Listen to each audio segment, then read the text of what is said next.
पिछले वीडियोज में अपन ने पढ़ा कि सरफेस टेंशन क्या होता है और ये कैसे कैसे काम करता है। फिर उसके बाद इसमें अपन ने दो इंपॉर्टेंट फॉर्मूले पढ़े कि अगर अपने को फोर्स निकालना था तो अपन ने टेंशन को उसकी लेंथ से मल्टीप्लाई कर दिया। फिर उसके बाद अपन ने दूसरा फॉर्मूला है, दूसरी डेफिनेशन पढ़ी एनर्जी की। एनर्जी निकालनी होती तो टेंशन को अपन एरिया से मल्टीप्लाई कर देते थे। फिर उसके बाद अपन एक बड़ी ड्रॉप को एन स्मॉल ड्रॉप्स में कन्वर्ट किया और उसमें एनर्जी देखी। फिर छोटी छोटी एन ड्रॉप्स को कोलाइज किया और बड़ी ड्रॉप में कन्वर्ट किया तो एनर्जी अपन ने कैलकुलेट की। फिर उसके बाद एक्सेस प्रेशर इन ड्रॉप देखा जो अपने पास आया 2T/R। अब आज अपन इसके अगले वाले पॉइंट की बात करते हैं, एक्सेस प्रेशर इन ड्रॉप की जगह अपन ले लेते हैं बबल। तो नेक्स्ट टॉपिक अपना स्टार्ट होगा excess pressure in bubble.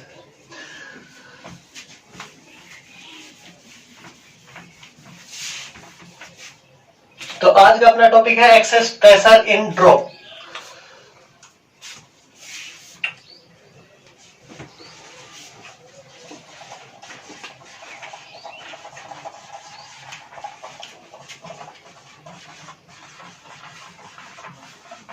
Excess pressure in bubble. तो ड्रॉप अपन पहले पढ़ चुके हैं।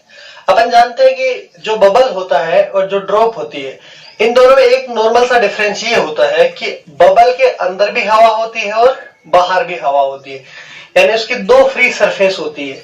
जबकि ड्रॉप के अंदर पानी होता है या कोई और लिक्विड होता है, लेकिन बाहर क्या होती है, एयर।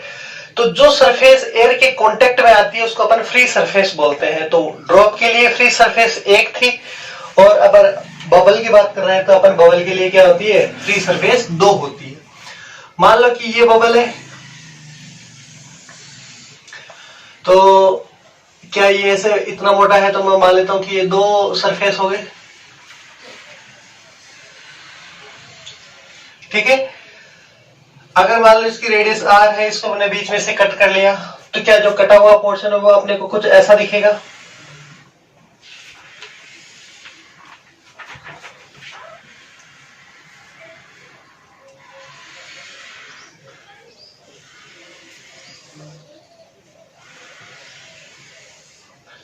ठीक है, तो कटा हुआ पोर्शन अपने को ऐसा दिखेगा। अपन ने माना था कि अंदर का जो प्रेशर है P इन है, बाहर का प्रेशर जो है P नॉट है।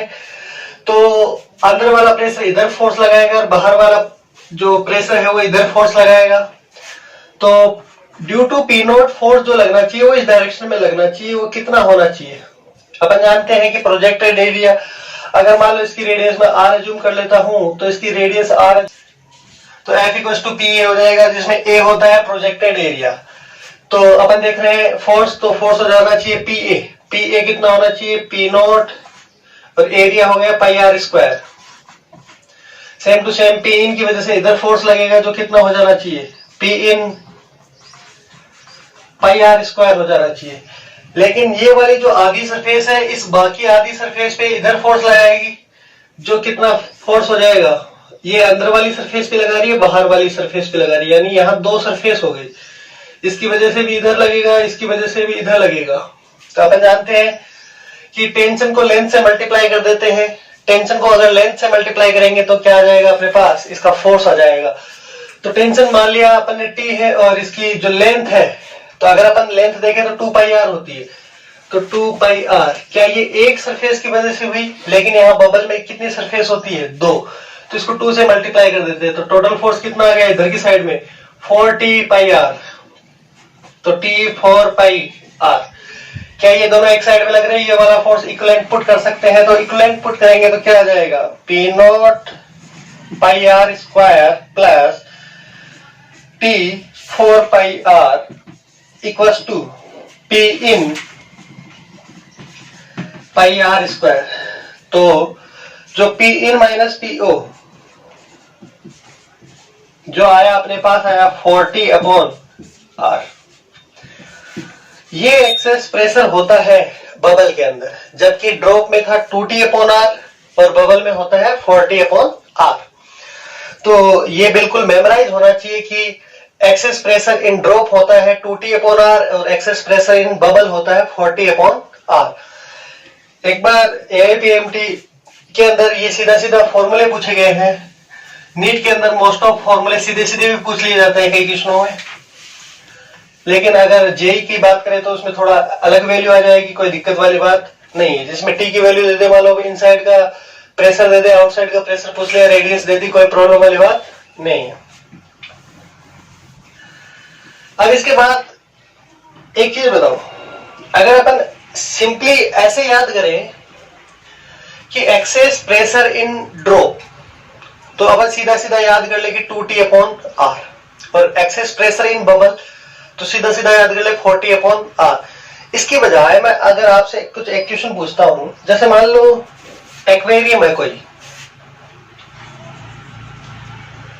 एक्वेरियम जानते हो जिसमें मछलियां रहती है या जिसमें मछलियां रखते हैं अपन। मान लो कि उसमें एक पंप लगा हुआ होता है जिससे जो एयर है वो अंदर जाती है, तो यहां पे एक बबल, मान लो कि एक छोटा सा बबल बना, क्या ये बबल ऊपर जाएगा तो थोड़ा बड़ा हो जाएगा, इसकी साइज थोड़ी बड़ी हो जाएगी। मान लो कि ये बबल इतना बड़ा बन गया, क्लियर। अब मैं आपसे एक क्वेश्चन पूछना चाहता हूं कि जैसे मान लो कि ये पानी के अंदर अगर बबल है तो इसका एक्सेस प्रेशर कितना होगा, है तो बबल, तो सीधे सीधे मत बोला करो कि बबल का एक्सेस प्रेशर होता है 40/R, क्योंकि लेकिन यहां पर कितना है 2T/R। ऐसा क्यों? क्योंकि इसके चारों तरफ क्या है, पानी, जबकि अंदर क्या है, एयर। तो फ्री सरफेस कितनी हुई, 1, इसलिए इसका एक्सेस प्रेशर भी कितना होना चाहिए, 2T/R। तो हमेशा ऐसे याद करने की बजाय ऐसे याद करो कि जितनी फ्री सरफेस, जैसे मान लो एक फ्री सरफेस हुई, अगर एक फ्री सरफेस तो एक्सेस प्रेशर होगा 2T/R, और अगर 2 फ्री सरफेस हुई तो एक्सेस प्रेशर होगा 40/R।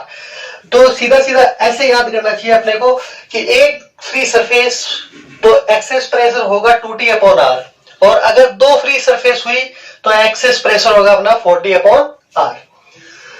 दूसरी बात, एक क्वेश्चन मैं ऐसे पूछूं कि क्या ये बबल नीचे से ऊपर जाता है, तो मेरा पहला क्वेश्चन ये मान लो कि जो एक्वेरियम होता है उसमें जो बबल होता है वो नीचे से ऊपर किस कारण से जाता है। तो पहला क्वेश्चन तो यही हो गया कि बबल का नीचे से ऊपर जाने का कारण क्या हुआ, तो इसका आंसर है बबल मूव्स अप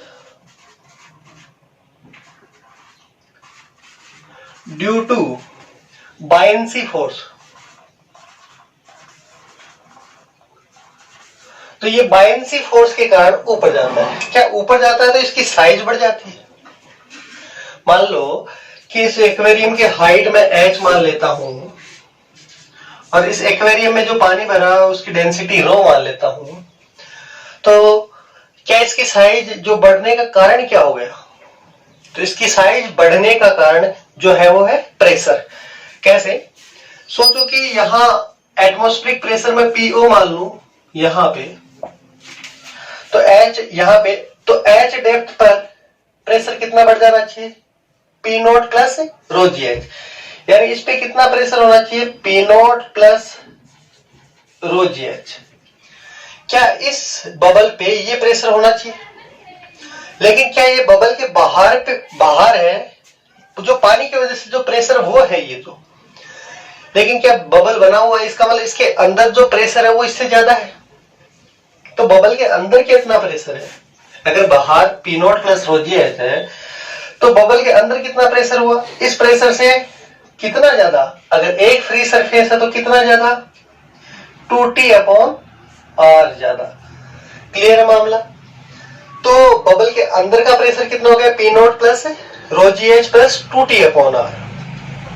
अगर यहां पे ये गए तो H हाइट तो 0 हो गई, H हाइट 0 हो गई, इसका मतलब ρgh क्या हो गया, 0। क्या बात समझ में आई। तो अपने को बिल्कुल कॉन्सेप्ट को समझना है, ना कि बिल्कुल रटना है। तो सीधी सीधी बात क्या है कि अगर एक फ्री सरफेस तो एक्सेस प्रेशर 2T/R, और अगर 2 फ्री सरफेस है तो एक्सेस प्रेशर 40/R। चाहे वो बबल हो चाहे ड्रॉप हो, इसको अपने को कोई ज्यादा मतलब नहीं रखना चाहिए। क्लियर है मामला। हाँ, तो एक्सेस प्रेशर इन बबल पढ़ लिया अपन ने, और एक्सेस प्रेशर इन ड्रॉप पढ़ लिया अपन ने। अब अपना नेक्स्ट टॉपिक जो आता है वो सोचो क्या है कि अगर, क्या आपने कपड़े धोए, अगर कपड़े धोते हैं तो जो साबुन के बबल्स बनते हैं अपने पास, वो कई बार एक के ऊपर एक बबल बन जाते हैं। तो अपन उसकी बात करते हैं कि जब एक के ऊपर एक बबल बन जाता है तो क्या होता है, क्या कैसा होता है। मान लो कि एक बबल ये है और दूसरा बबल मान लो कि ये है। ये दो बबल है। जैसे मान लो इसकी रेडियस अपन ने एज्यूम कर ली R1 रेडियस और इसकी रेडियस मैं मान लेता हूं R2 रेडियस। क्लियर है? एक की रेडियस है R1, एक की रेडियस है R2। बाहर दोनों के सेमी प्रेशर है। मान लो कि बाहर का प्रेशर PO है, यहां भी PO प्रेशर है। अब मेरा पहला क्वेश्चन ये है कि जब दोनों कोलाइज करते हैं, मिलते हैं, तो जो इनका बीच का जो ये इंटरेक्शन सरफेस बनती है, जहां से ये दोनों मिलते हैं, क्या वो ऐसे बनेगी या सीधी बनेगी या फिर ऐसी बनेगी? मान लो कि 1 2 3, इसमें कौन सी सरफेस बनेगी? तो सबसे पहला क्वेश्चन ये हो गया कि जब दो बबल्स इंटरेक्ट करते हैं तो जो इंटरेक्शन की सरफेस है वो कैसी बनेगी? ऐसी बनेगी, सीधी बनेगी या फिर ऐसी बनेगी? इस बात का पता करना है। तो देखें, तो सबसे पहली बात कि अपन कैसे पता कर रहे हैं कि बाहर का प्रेशर P0 है तो अंदर का प्रेशर क्या होना चाहिए? भाई ये बबल है, इसकी दो सरफेस हो गई। भाई ये भी एयर के कांटेक्ट में है, ये भी एयर के कांटेक्ट में है। तो अगर मान लो अंदर कुछ भी प्रेशर है तो एक्सेस प्रेशर कितना होगा अंदर? भाई प्रेशर बाहर ज्यादा है, अंदर प्रेशर तो अंदर ज्यादा है। तो अंदर ज्यादा तो है, पर कितना ज्यादा? जब दो फ्री सरफेस होती है तो अपन जानते हैं कि एक्सेस प्रेशर होता है 40/R। तो बाहर P0 है तो अंदर होना चाहिए P0 प्लस 40/, अब R2 है इसकी रेडियस, तो अपन क्या लिख सकते हैं 40/R2। क्या सेम टू सेम इसका भी एक्सेस प्रेशर निकाल सकते हैं? तो इसका एक्सेस प्रेशर कितना होना चाहिए P0 प्लस 40/R1। क्लियर है? तो यहां अगर अपन देखते हैं P0 प्लस 40/R2 और P0 प्लस 40/R1, तो यहां रेडियस ज्यादा किसकी है? इसकी है। तो जिसकी रेडियस ज्यादा उसका प्रेशर कम, यानी जहां जिसकी रेडियस ज्यादा होती है उसका प्रेशर कम होता है और जिसकी रेडियस कम होती है उसका प्रेशर ज्यादा होता है। तो इस बबल का प्रेशर ज्यादा हुआ कि इस बबल का, यानी छोटे वाले बबल का जो है प्रेशर ज्यादा होगा। और एक बात अपन जानते हैं कि जिधर प्रेशर ज्यादा होता है उधर कॉनकेव सरफेस बनती है।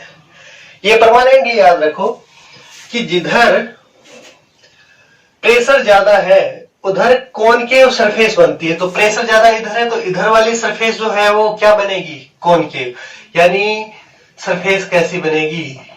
ऐसी बनेगी। क्लियर है मामला? लेकिन अगला क्वेश्चन ये है कि ये जो सरफेस बनी है क्या उसकी रेडियस R1 ही होगी या R2 होगी या फिर कुछ और अलग होगी? तो फाइनली अपने को क्वेश्चन निकालना है कि इसकी जो रेडियस ऑफ कर्वेचर है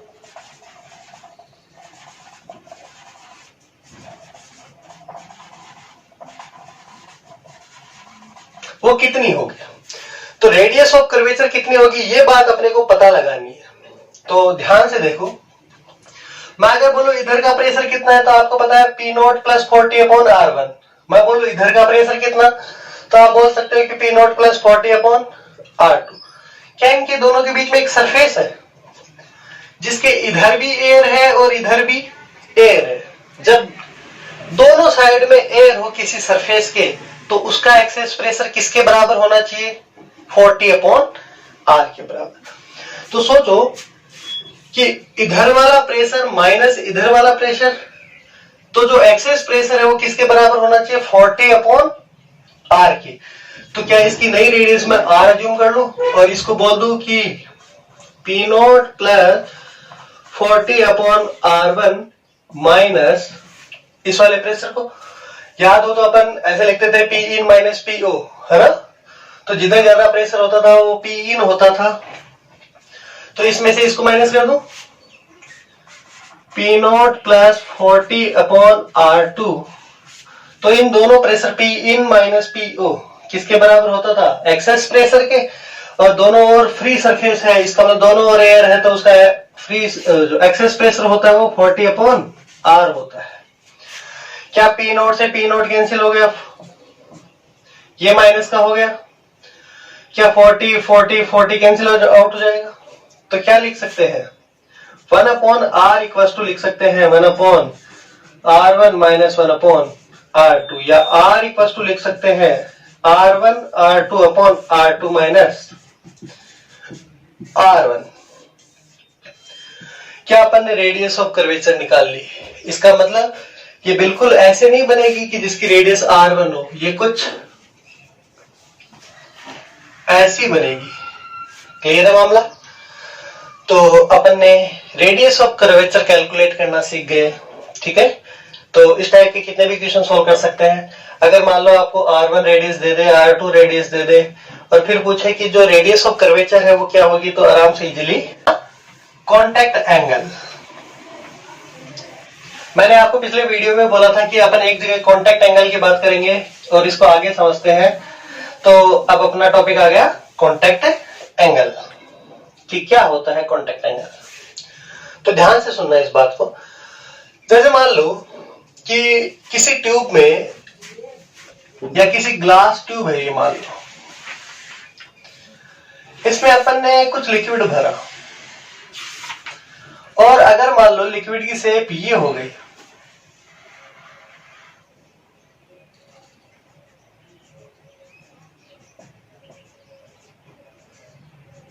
ठीक है, और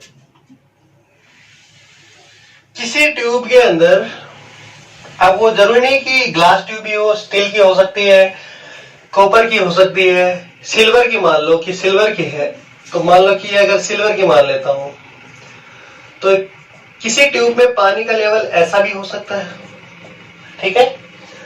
और अगर अपन ग्लास ट्यूब और मरकरी की बात करें, सॉरी ग्लास ट्यूब और पानी की बात करें, तो लेवल अपने को कुछ ऐसा भी दिखता है।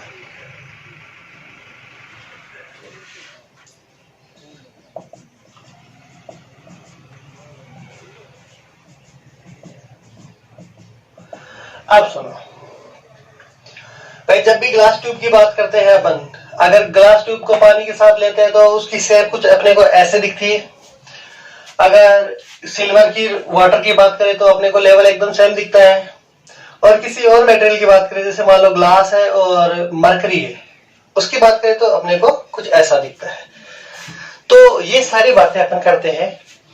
ध्यान से सुनना एक बात, कि अगर मैं बोलूं कि पानी का लेवल ऊपर जा रहा है, या जो मरकरी है वो ऐसी है, तो अपन ने दो चीजें पहले पढ़ रखी है, एक तो कोहेसिव फोर्स और एक एडहेसिव फोर्स। तो अपन ने बोला था उस टाइम कि कोहेसिव फोर्स क्या होता है, कि सेम मटेरियल के पार्टिकल्स के बीच में लगने वाला फोर्स होता है कोहेसिव फोर्स। और जब दो डिफरेंट मटेरियल के बीच में के पार्टिकल्स के बीच में लगने वाला फोर्स होता है एडहेसिव फोर्स। तो यहां देखो कि ये जो ग्लास ट्यूब है और पानी है, तो ग्लास ट्यूब और पानी जब एक दूसरे के कांटेक्ट में आ रहे हैं, तो क्या पानी के मटेरियल और ग्लास के मटेरियल, तो इन दोनों मटेरियल के पार्टिकल्स एक दूसरे को क्या कर रहे हैं, अट्रैक्ट। जबकि पानी के खुद के मॉलिक्यूल्स जो है वो एक दूसरे को अट्रैक्ट इतना नहीं कर पा रहे। इसका मतलब इसका कोहेसिव फोर्स तो कम है, जबकि एडहेसिव फोर्स क्या है, ज्यादा। तो जिसमें इस टाइप की सरफेस बनती है, जिसमें इस टाइप की सरफेस बनती है, वो लिक्विड, उसका एडहेसिव फोर्स जो होता है वो हमेशा ग्रेटर देन होता है किससे, कोहेसिव फोर्स से। एडहेसिव फोर्स जो होता है कोहेसिव फोर्स से ज्यादा होता है। इस वाले केस में एडहेसिव जो है वो किसके बराबर होता है, कोहेसिव फोर्स के इक्वल होता है। इस वाले केस में अगर अपन देखें तो इस वाले केस में जो है कोहेसिव फोर्स ज्यादा है, यानी एक पार्टिकल्स के मॉलिक्यूल अपने आप को इकट्ठा करने की कोशिश कर रहे हैं। जैसे मान लो ये मरकरी है, तो मरकरी के सारे पार्टिकल्स एक दूसरे पे जो फोर्स लगा रहे हैं वो ज्यादा है। किसकी वजह से? ये ग्लास जितना मरकरी पे लगा रहा है, इसका मतलब यहाँ कोहेसिव फोर्स जो है वो ग्रेटर देन है किससे? Adhesive force. क्लियर है मामला? तो ध्यान से सुन लो कि अगर एडहेसिव फोर्स ज्यादा है कोहेसिव से, तो पानी जो है उसकी शेप ऐसी बन जाती है, वो ऊपर उठने की कोशिश करता है। जबकि अगर कोहेसिव फोर्स ज्यादा है एडहेसिव से, तो वो नीचे जाता है। क्लियर है? तो कांटेक्ट एंगल की बात कर रहे थे अपन कि कांटेक्ट एंगल होता क्या है। तो सिंपल सी बात एक ऐसी समझ लो कि जैसे ही ये दोनों सरफेस, यानी यहां ग्लास ट्यूब और मरकरी जिस पॉइंट पे मिलते हैं उस पे एक टेंजेंट बना लो, तो उस पे एक टेंजेंट बना लिया, यानी स्पर्श रेखा खींच दी। और लिक्विड की साइड में जो एंगल बनता है, क्या लिक्विड इधर है? तो लिक्विड की साइड में जो एंगल बनता है वही होता है अपना कांटेक्ट एंगल। मान लो इसको थीटा से रिप्रेजेंट कर दिया, तो यहां थीटा क्या हो गया? Contact angle. तो यहां अगर अपन बात करें तो ये जो लिक्विड है वो इस सरफेस से यहां मिल रहा है, इस पे अगर टेंजेंट बनाए तो ऐसे बन जाएगा। तो लिक्विड की साइड में जो एंगल है थीटा, क्या वो कांटेक्ट एंगल हो जाएगा? सेम टू सेम इस कंडीशन में देखते हैं कि लिक्विड यहां तक कांटेक्ट में है, तो यहां पे एक टेंजेंट बना देते हैं, और लिक्विड की साइड में जो एंगल बना वही एंगल क्या हो जाएगा? अपना कांटेक्ट एंगल हो जाएगा। तो सिंपल सी बात है कि जहां दोनों मेटेरियल एक दूसरे के कांटेक्ट में आते हैं वहां एक टेंजेंट बनाओ, और लिक्विड की तरफ जो एंगल होगा वही एंगल होगा कांटेक्ट एंगल। क्लियर है मामला? ध्यान से देखते हैं तो अपने को एक बात पता लगती है कि जब भी एडहेसिव फोर्स ज्यादा होता है तो कांटेक्ट एंगल हमेशा 90 डिग्री से कम होता है। यानी जब भी थीटा एंगल जो है लेस देन 90 हो, लेस देन 90 हो, ठीक है, लेस देन 90, सॉरी।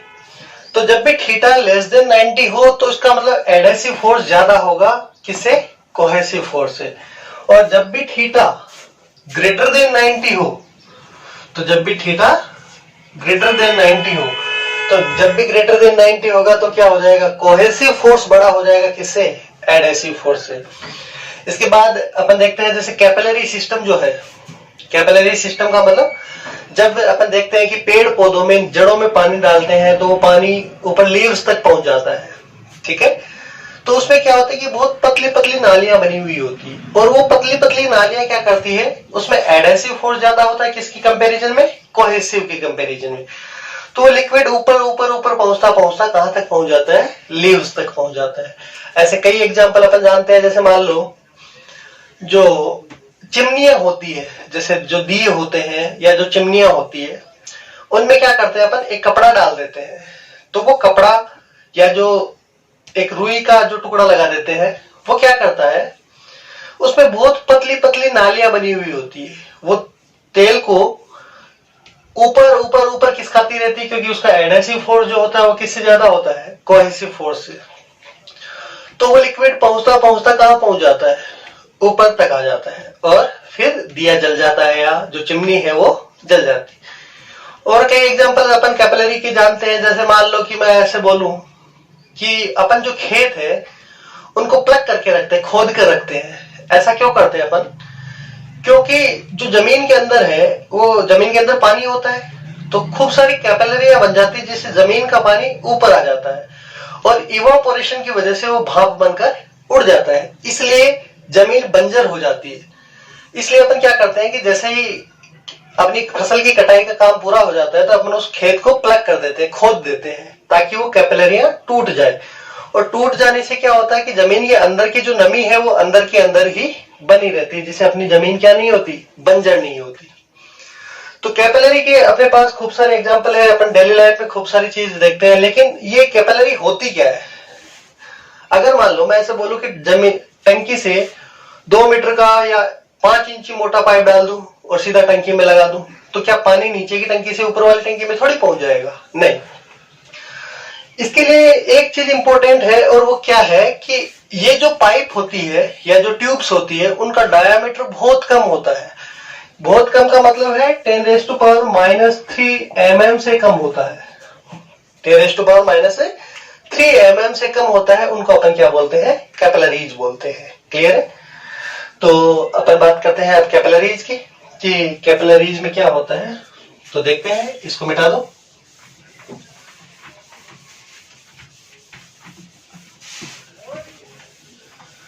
हाँ, तो नेक्स्ट टॉपिक अपना कैपिलरी सिस्टम। तो कैपिलरी सिस्टम में देखते हैं कि क्या होता है। अगर मान लो कि ये कोई लिक्विड है,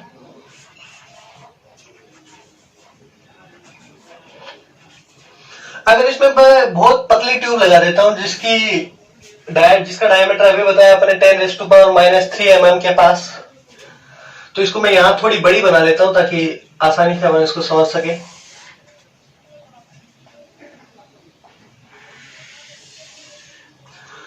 हाँ, मान लो कि ऐसी ट्यूब है, ठीक है, जिसमें पानी मान लो ऐसे चढ़ गया अपना,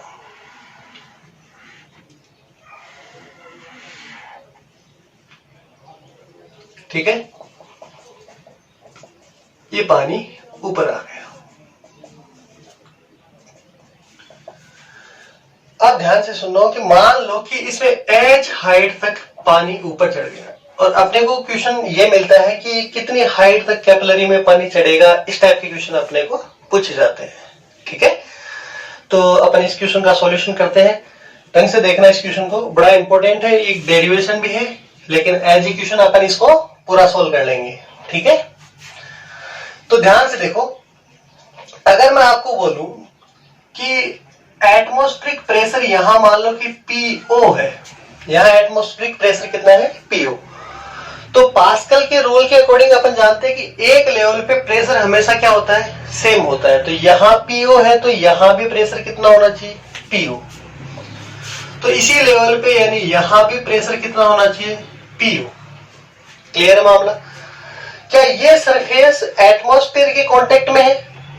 तो यहां पीओ है तो ये सरफेस भी एटमॉस्फेयर के कांटेक्ट में है, तो यहां भी ऊपर वाली साइड में प्रेशर कितना होना चाहिए?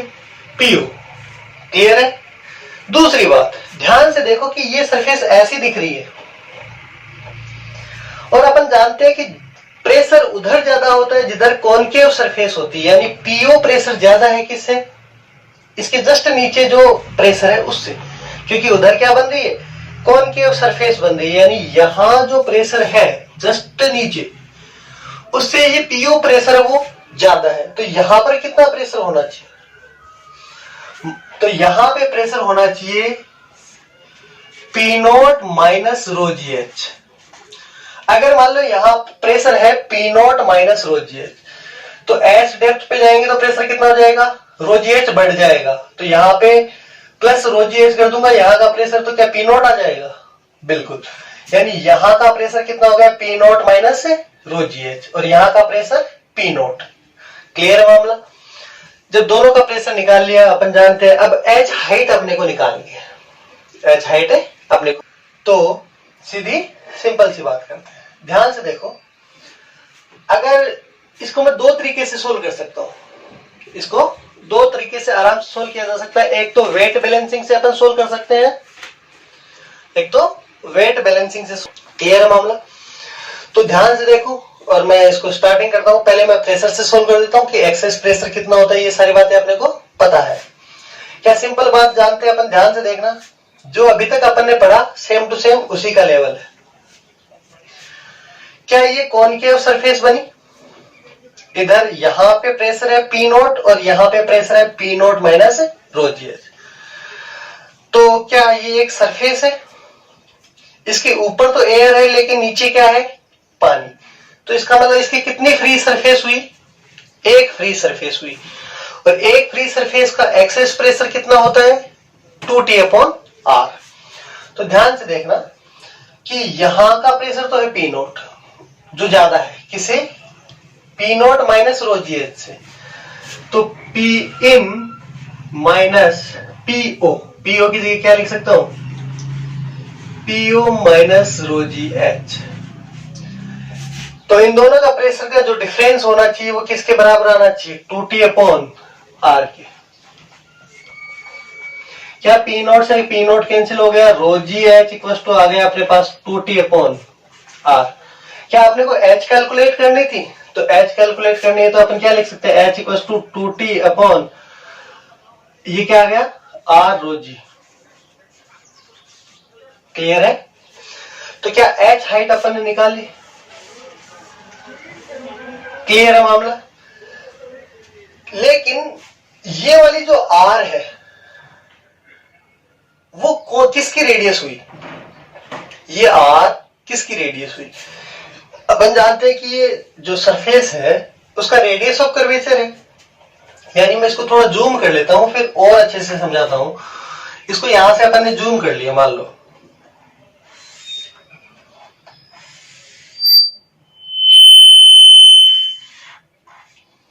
इसको अपन ने यहां से जूम कर लिया, ठीक बात।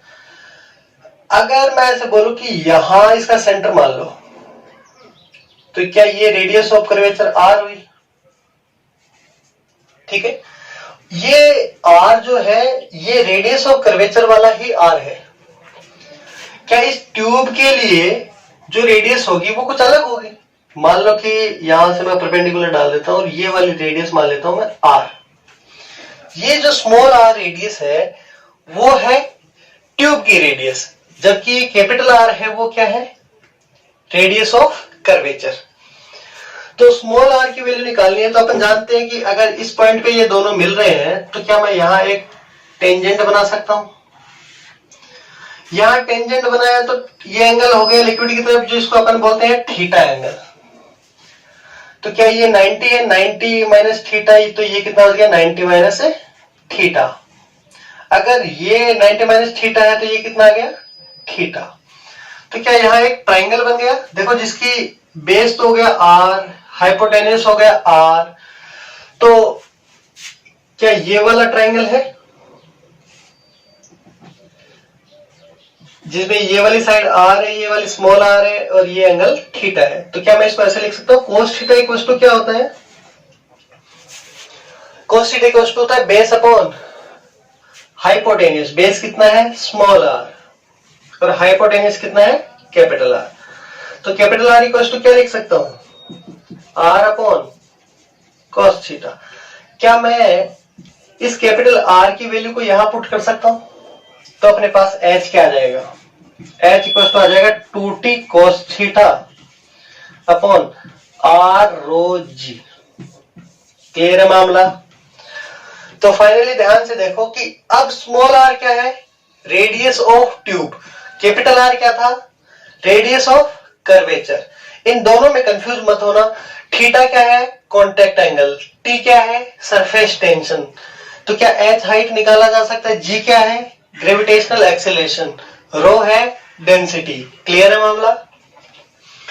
अब अगर इसको अपन चाहे तो और किसी मेथड से भी सोल्व कर सकते हैं। जैसे मान लो कि मैं वेट बैलेंसिंग से सोल्व करना चाहूं, इसी को इतनी चीजों से अलग करना चाहूं, तो ध्यान से देखना कि ये जैसे ही पानी ऊपर जा रहा है, क्या इसको वास्तव में एडेसिव फोर्स जो लग रहा है, जो सरफेस टेंशन के कारण है, क्या वही ऊपर ले जा रहा है इसको? बिल्कुल। इस पूरे लिक्विड को, जैसे मान लो कि ये ट्यूब थी, तो H इक्वल टू है अपने पास 2t cos theta upon r o g, ठीक है, और ये भी है 2t अपॉन आर ओ जी। तो जब ये r है तो इसका मतलब ये रेडियस ऑफ कर्वेचर, और ये r है इसका मतलब रेडियस ऑफ ट्यूब। इसका थोड़ा ध्यान रखना। तो नेक्स्ट दूसरे तरीके से अपन इसको सोल्व करते हैं, जिसको वेट बैलेंसिंग बोल सकते हैं अपन। क्या बोल सकते हैं, वेट बैलेंसिंग। क्या वेट बैलेंसिंग से भी आसानी से सोल्व किया जा सकता है? नॉर्मल सी बात है, ढंग से सुनना बस। जैसे मान लो ये ट्यूब है, ठीक है, जिसमें मान लो h हाइट तक पानी चढ़ गया।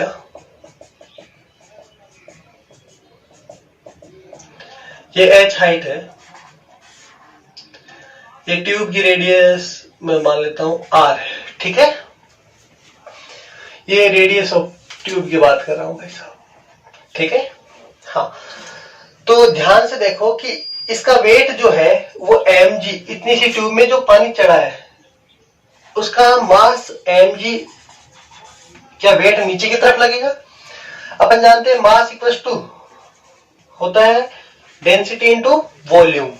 तो डेंसिटी रो अज्यूम कर लेता हूं इसकी, और वॉल्यूम देखते हैं तो इसका एरिया हो गया पाई आर स्क्वायर और हाइट हो गई h। तो क्या लिख सकते हैं, मास इक्वल्स टू रो, वॉल्यूम क्या लिखूं, पाई आर स्क्वायर और हाइट हो गई अपने पास h। तो क्या लिख सकते हैं, m equals to rho pi r square h। तो अपने पास जो वेट आया वो क्या आया, रो पाई आर स्क्वायर h और इंटू जी आ गया। क्लियर है मामला, ठीक। लेकिन इसको ऊपर की तरफ खींच कौन रहा है, टेंशन। क्या इस टेंशन की वजह से ये ऊपर जा रहा है, जो टेंशन किधर लग रहा है, ये टेंशन इधर लग रहा है, ये टेंशन इधर लग रहा है। ध्यान से देखो तो ये क्या, ये टेंजेंट ही तो हुआ। तो क्या ये वाला जो एंगल है कॉन्टेक्ट एंगल थीटा हो गया।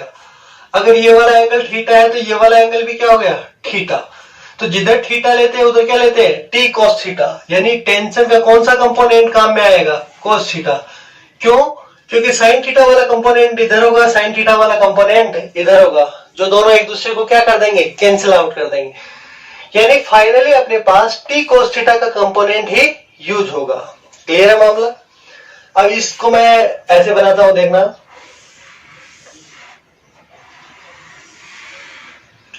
अगर मान लो ये रेडियस r मानी अपन ने, तो इसको ऐसे कटोरी की जैसे समझो। अगर इसकी रेडियस r है तो ये पूरी की पूरी लेंथ कितनी हो जानी चाहिए, 2 पाई r। ठीक है, और अपन जानते हैं कि फोर्स कितना लगता है, टेंशन इनटू लेंथ। तो लेंथ कितनी है, 2 पाई r। तो टेंशन का कंपोनेंट कौन सा काम में लेंगे, टेंशन का कंपोनेंट है t cos थीटा। ठीक है, और लेंथ कितनी है, 2 पाई r, 2 पाई r। तो ये तो हो गया अपने पास टेंशन और ये हो गया अपने पास लेंथ। तो ये क्या आ गया, फोर्स। अपन जानते हैं फोर्स इक्वल टू क्या होता है, टेंशन को किससे मल्टीप्लाई कर दो, लेंथ से। तो क्या आ जाएगा, फोर्स। क्या ऊपर की साइड में लगने वाला फोर्स आ गया टी cos थीटा 2 पाई r, और नीचे की साइड में mg जो फोर्स लग रहा है वो क्या गया, पाई आर स्क्वायर hg। क्या इन दोनों को बराबर रखा जा सकता है, तो दोनों को बराबर रखा जा सकता है। तो क्या लिख देता हूं, रो पाई आर स्क्वायर h और g इक्वल टू क्या लिख सकता हूं, t cos थीटा 2 पाई r। क्या एक r से एक r छमछम हो गया, पाई से पाई छमछम हो गया। तो अपने पास यहां बचा r रो g h। तो h निकालना, तो क्या लिख सकते हैं, 2t cos theta upon r रो g। क्लियर है मामला। तो चाहो तो ऐसे भी फॉर्मूले को सॉल्व कर सकते हो, कोई प्रॉब्लम वाली बात नहीं है। तो दो तरीके अपन ने देखे, चाहे तो प्रेशर, एक्सेस प्रेशर के हिसाब से निकाल सकते हो, चाहे तो वेट बैलेंसिंग से निकाल सकते हो। क्या ये दोनों ही तरीके अपन इजीली जानते हैं, नॉर्मल सी बात है, इसमें कोई रॉकेट साइंस नहीं है। अपन ने देखा कि वेट बैलेंस करते हैं, नीचे जो फोर्स लग रहा है ऊपर जो फोर्स लग रहा है, दोनों को इक्विवेलेंट पुट किया, h हाइट है तो h हाइट निकाल लिया, कोई प्रॉब्लम वाली बात नहीं है। बाकी की सारी बातें अपन करेंगे नेक्स्ट वीडियो में। क्लियर है, ओके, तब तक के लिए बाय।